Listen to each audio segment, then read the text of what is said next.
হয়, দেশৰ প্ৰথমটো জৈৱ শোধনাগাৰ স্থাপন হৈছে নুমলীগড়ত। এনআইএলৰ নৱতম সংযোজন হৈছে এই জৈৱ ইথানল প্ৰজেক্ট। আৰু য'ৰ পৰা আচলতে প্ৰায় 50,000 টন ইথানল প্ৰস্তুত হ'ব। আৰু অহা 14 ছেপ্টেম্বৰ তাৰিখে দেশৰ প্ৰধানমন্ত্ৰী নৰেন্দ্ৰ মোদীয়ে শুভ উদ্বোধন কৰিব এই শোধনাগাৰটো। আৰু সমান্তৰালভাৱে প্ৰধানমন্ত্ৰীগৰাকীয়ে 14 ছেপ্টেম্বৰৰ তাৰিখে এখন জনসভাত অংশগ্ৰহণ কৰিব। প্ৰায় 1.5 লাখ মানুহৰ উপস্থিতিত এখন জনসভাত অংশগ্ৰহণ কৰিব। আৰু তাকে লৈ এতিয়া দেখিবলৈ পোৱা গৈছে আটক ধুনীয়াকৈ মণ্ডপ নিৰ্মাণ কৰিছে। সমান্তৰালভাৱে লেটেকুজাম যি চাহ বাগিচা, সেই চাহ বাগিচাৰ খেলপথাৰত 3খনকৈ অস্থায়ী হেলিপেড নিৰ্মাণ হৈছে, য'ত প্ৰধানমন্ত্ৰী নৰেন্দ্ৰ মোদীৰ হেলিকপ্টাৰ অৱতৰণ কৰিব। সমগ্ৰ পৰিৱেশ মোৰ কেমেৰা সতীৰ্থক প্ৰথমে দেখুৱাবলৈ অনুৰোধ কৰিম। কিদৰে প্ৰধানমন্ত্ৰীগৰাকীৰ আগমনৰ বাবে এনেদৰে প্ৰায় 1.5 লাখ মানুহ সমাগম হ'ব পৰাকৈ নুমলীগড় শোধনাগাৰৰ যি টেংকাৰ ষ্টেণ্ড আছে, সেই টেংকাৰ ষ্টেণ্ডত আটক ধুনীয়াকৈ মণ্ডপ নিৰ্মাণ কৰা হৈছে। সমান্তৰালভাৱে কাষৰ যিসমূহ অঞ্চল আছে, এই অঞ্চলসমূহত বেৰিকেড বনাই আটক ধুনীয়াকৈ সজাই পৰাই তোলা হৈছে। আৰু দিনে নিশাই শ লোক এই সমগ্ৰ কামত নিয়োজিত হৈ আছে। আৰু এটা কথা ক'ব লাগিব, দেশৰ ভিতৰতেই প্ৰথমটো আচলতে যি জৈৱ শোধনাগাৰ, সেই জৈৱ শোধনাগাৰ নুমলীগড়ত স্থাপন হৈছে। আৰু সেই শোধনাগাৰটোৱে শুভ উদ্বোধন কৰিব দেশৰ প্ৰধানমন্ত্ৰী গৰাকী। আৰু এটা কথা ক'ব লাগিব, প্ৰায় শোধনাগাৰটোত প্ৰায় 50,000 টন ইথানল উৎপাদন হোৱাৰ সমান্তৰালভাৱে আন সামগ্ৰী আছে। সেউজ শক্তি উৎপাদন হ'ব প্ৰায় 5 মেগাৱাট। আৰু মূলত এই শোধনাগাৰটোৰ লক্ষ্য আৰু উদ্দেশ্য হৈছে দেশৰ যি অৰ্থনীতি, গ্ৰাম্য অৰ্থনীতি, সেই গ্ৰাম্য অৰ্থনীতিত আচলতে এই শোধনাগাৰটোৱে যথেষ্ট পৰিৱৰ্তন আনিব বুলি জানিব পৰা গৈছে। যিহেতু বাঁহৰ পৰা ইথানল প্ৰস্তুত হ'ব, যিহেতু অসমত প্ৰচুৰ পৰিমাণে বাঁহৰ উৎপাদন হয়। আৰু সেই লক্ষ্য উদ্দেশ্য আগত ৰাখি এনেদৰে এই জৈৱ শোধনাগাৰটো নুমলীগড়ত স্থাপন কৰা হৈছে। আৰু যোনটো শোধনাগাৰ দেশৰ প্ৰধানমন্ত্ৰীগৰাকীয়ে 14 ছেপ্টেম্বৰ তাৰিখে শুভ উদ্বোধন কৰিব। মোৰ লগত ইয়াৰে স্থানীয় মৰঙী মণ্ডলৰ বহু কেইগৰাকী বিজেপিৰ বিষয়ববীয়া আছে। মই পোনে পোনে তেওঁলোকৰ পৰা জানিব বিচাৰিম, কোন তাৰিখে প্ৰধানমন্ত্ৰীগৰাকী ইয়ালৈ আহিব? হয়, ছেপ্টেম্বৰ 14 তাৰিখে দেশৰ যশস্বী প্ৰধানমন্ত্ৰী নৰেন্দ্ৰ মোদী ডাঙৰীয়াই আমাৰ যি ইথানল প্ৰস্তুত কৰা প্ৰকল্প বায়ু ৰিফাইনেৰী, সেই ৰিফাইনেৰী শুভ উদ্বোধন কৰিবলৈ আহিব।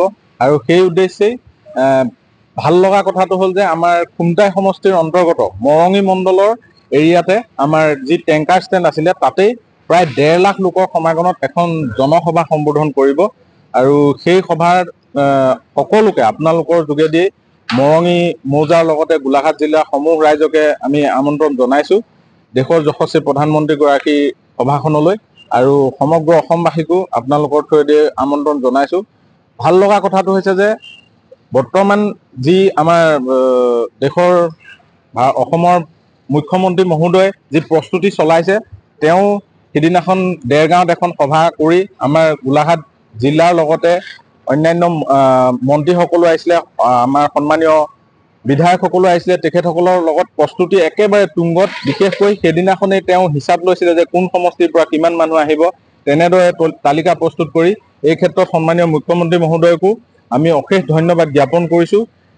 তেখেতৰ নেতৃত্বত সঁচাই বৰ সুন্দৰকৈ আমাৰ এই যি 1.5 লাখ লোকৰ সমাগম হ'ব, ইমান সুন্দৰ পৰিকল্পনা থাকে তেওঁ মানে প্ৰস্তুত কৰিছে। নিশ্চয় এই সভাখন বৰ সুন্দৰকৈ ৰূপায়ণ হ'ব বুলি আমি অত্যন্ত আশাবাদী।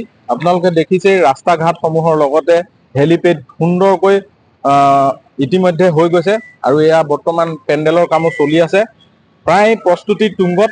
অহা 14 তাৰিখৰ বাবে সমগ্ৰ আমি অঞ্চলবাসী মানে মৰঙীবাসী ৰাইজ অধীৰ আগ্ৰহেৰে বাট চাই আছোঁ। যিহেতু দেখা পোৱা গৈছে টেংকাৰ ষ্টেণ্ডত এখন জনসভা কৰিব, কিমান মানুহ উপস্থিত হ'ব? প্ৰায় 1.5 লাখ লোকৰ টাৰ্গেট আমাৰ। আৰু এইটো নিশ্চিন্ত যে 1.5 লাখতকৈ বেছি হ'লেও কম নহয়, কাৰণ আমাৰ ভাৰতীয় জনতা পাৰ্টীৰ কাৰ্যকৰ্তাসকলে আমি বিশেষকৈ গোলাঘাট জিলাত প্ৰতি বুথে আপোনাৰ মিটিং মৰা হৈছে আৰু মিটিঙৰ প্ৰস্তুতি চলোৱা হৈছিলে। তাৰ পৰা যথেষ্ট সংখ্যক লোক আহিব বুলি সকলোৱে আগ্ৰহ প্ৰকাশ কৰিছে।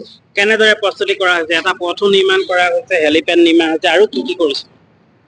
আপোনালোকে দেখিছে পথ নিৰ্মাণ কৰিছে আৰু হেলিপেড নিৰ্মাণ কৰিছে। ঠিক তেনেদৰে ৰাইজসকল আহিবৰ কাৰণে ধৰক প্ৰত্যেক জেগাত গাড়ীৰ কেনেদৰে সুন্দৰ ব্যৱস্থা কৰিছে। পাৰ্কিঙৰ কি ব্যৱস্থা কৰিছে? পাৰ্কিঙৰ ব্যৱস্থা হৈছে আমাৰ নিয়েৰেষ্ট যিমানখিনি ডাঙৰ ফিল্ড আছিলে, সেই ফিল্ডসমূহ ধুনীয়াকৈ PWD ডিপাৰ্টমেণ্টৰ থ্ৰুৱেদি প্ৰত্যেক ফিল্ড চোৱা চিতা কৰি গাড়ীখিনি যাতে সুন্দৰভাৱে ব্যৱস্থা হয় তাৰ একদম বঢ়িয়াকৈ ব্যৱস্থা কৰিছে আৰু লগতে খোৱা পানীৰ পৰা ধৰি প্ৰত্যেকটো ডিপাৰ্টমেণ্ট ৱাইজত CM মহোদয় সকলোখিনি সুন্দৰকৈ ভাগ বিতৰণ কৰিবলৈ অনুৰোধ জনাইছে অধীৰ আগ্ৰহে বাট চাই আছে হয় হয় নিশ্চয়কৈ প্ৰধানমন্ত্ৰীগৰাকী যিহেতু 14 ছেপ্টেম্বৰ তাৰিখে ইয়ালৈ আহিব আৰু জৈৱ শোধনাগাৰটো শুভ উদ্বোধন কৰিব সমান্তৰালভাৱে প্ৰায় 1.5 লাখ লোকৰ সমাগমৰ এখন জনসভাত অংশগ্ৰহণ কৰিব তাৰ বাবে দেখা পোৱা গৈছে বিজেপি কৰ্মচাৰীসকলেই হওক বা যিসমূহ ৰাজ্য চৰকাৰৰ প্ৰশাসনৰ লোকেই হওক বা গোলাঘাট জিলাৰ প্ৰশাসনেই হওক বা নুমলীগড় শোধনাগাৰৰ বিষয়ববীয়াসকলে হওক আচলতে দিনে নিশাই তেওঁলোকে প্ৰস্তুতি অব্যাহত ৰাখিছে আৰু সকলোৱে অধীৰ আগ্ৰহেৰে বাট চাই আছে 14 ছেপ্টেম্বৰ তাৰিখে